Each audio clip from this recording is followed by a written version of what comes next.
thank you very much. We're here to have our first board meeting, Kennedy Center, and it's in tremendous disrepair, as is a lot of the rest of our country, most of it because of bad management.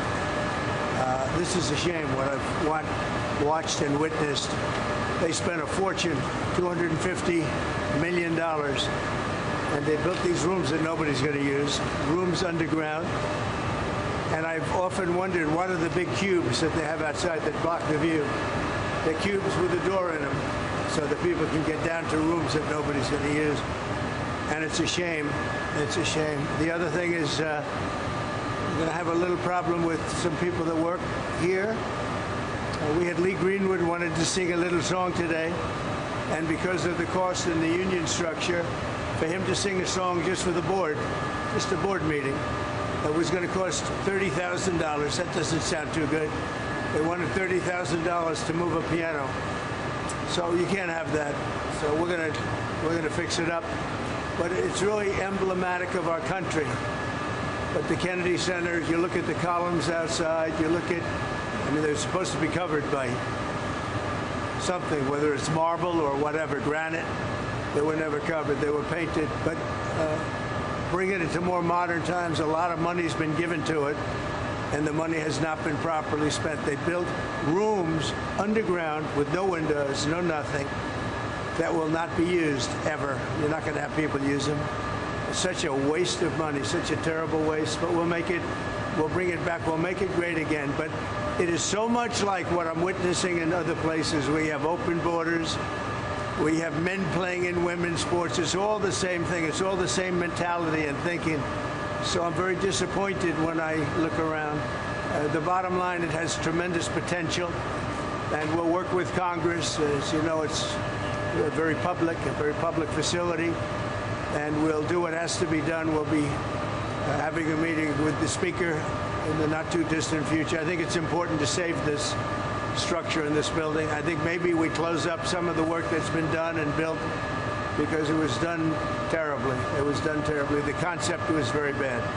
Mr. President, why was it so important for you to come here today to the Kennedy Center? You have so much on your plate. Why come today here? This represents a very important part of D.C. and actually our country. And I think it's important to make sure that our country is in good shape and is represented well. When people look at this, I've been hearing for a long time that they come here and they're very disappointed. When they come here, I want them to be excited. We're bringing a big move onto Washington, D.C. We're going to stop the crime. We actually worked with the mayor. We took down a lot of tents. They were all over the place in front of the State Department, and they did a good job of that. I was very happy with what the mayor did. She was able to get them out quickly at my direction and at the direction of the administration. But we're cleaning up Washington, D.C. This is a big part of Washington, D.C. Mr. President, for Americans visiting Washington, perhaps they're thinking about seeing a show at the Kennedy Center. Yeah. What would you tell them? They've never been here before, they want to come check it out? Yeah, I'd say come here and see a show. I was never a big fan of, I never liked Hamilton very much, and I never liked it. But we are going to have some really good shows. I would say this, come here and watch it, and you'll see over a period of time it'll improve very greatly physically, and we're going to get some very good shows. The thing that does well are Broadway hits, and we have some beauty. I guess we have Les Mis coming, and we have some others, but the Broadway hits have done very well. So I'm going to spend some time. We have a good board. In the meantime, we're running the country, and we're running it well. We have tremendous things to report. Tomorrow I'm speaking with President Putin of Russia to save some soldiers who are in deep trouble. They're captured. Essentially, they're surrounded by Russian soldiers. So I give you a lot of different things in one news conference, but it's a big deal. They're surrounded by Russian soldiers, and I believe if it wasn't for me, they wouldn't be here any longer. I was able to get them not to do anything at this moment. But it's a bad situation in Russia, and it's a bad situation in Ukraine. What's happening in Ukraine is not good, but we're going to see if we can work a peace agreement, a ceasefire and peace, and I think we'll be able to do it. I'm speaking to President Putin tomorrow morning, yes.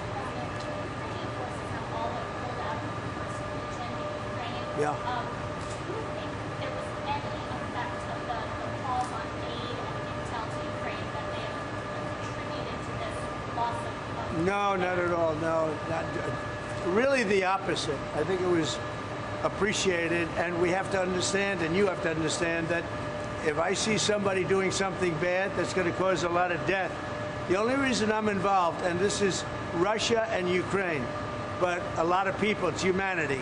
I'm involved for humanity. A lot of people are being killed over there, and we had to get Ukraine to do the right thing. It was not an easy situation. You got to see a little glimpse at the Oval Office. But I think they're doing the right thing right now, and we're trying to get a peace agreement done. We want to get a ceasefire and then a peace agreement. Who you with?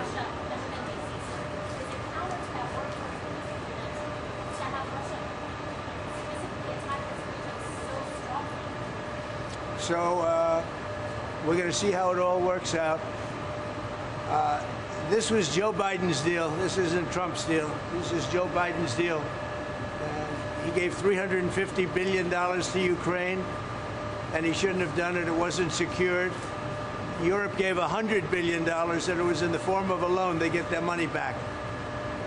And they should actually have much more in it than us. But Joe Biden was grossly incompetent, and it's a shame what they did. $350 billion. We could have rebuilt our entire Navy for that kind of money. Mr. President, sir, there were 18 Secret Service agents protecting Hunter Biden in South Africa this weekend. Who's paying for that, and do you plan to revoke the Secret Service protection? Well, we have done that with many. I would say if there are 18 with Hunter Biden, that will be something I'll look at this afternoon, okay? Sir? I just heard about it for the first time. So you have 18 Secret Service going, where is he exactly? In South Africa. In South Africa. And South Africa, you know, is on a watch list. You know that. Because what they're doing to people is brutal. And I've stopped having money go to South Africa. You know that. Billions of dollars. So he's in South Africa. That's very interesting. All right, I'm going to take a look at that. Thank you very much. A Catholic church in Wichita, Kansas over the weekend was vandalized, statues destroyed, glass smashed, graffiti all over the place. Church officials in Kansas call it a hate crime. I know you signed an EO eradicating anti-Christian bias. But sir, what more can the White House do to protect places of worship like St. Patrick's Church in Wichita, Kansas? Well, we're going to take a look. I love Wichita. You know, I got big votes there. We won that state by a lot. We'll take a look at that. When did this happen? This happened over the weekend, sir. Again, statues destroyed. Terrible. Yeah, I think it's a terrible thing. And this was a Catholic church. Yes, St. Patrick's. Okay, I'm going to take a look at it. Tomorrow. Okay. Thank you very much, everybody. Thank you, sir.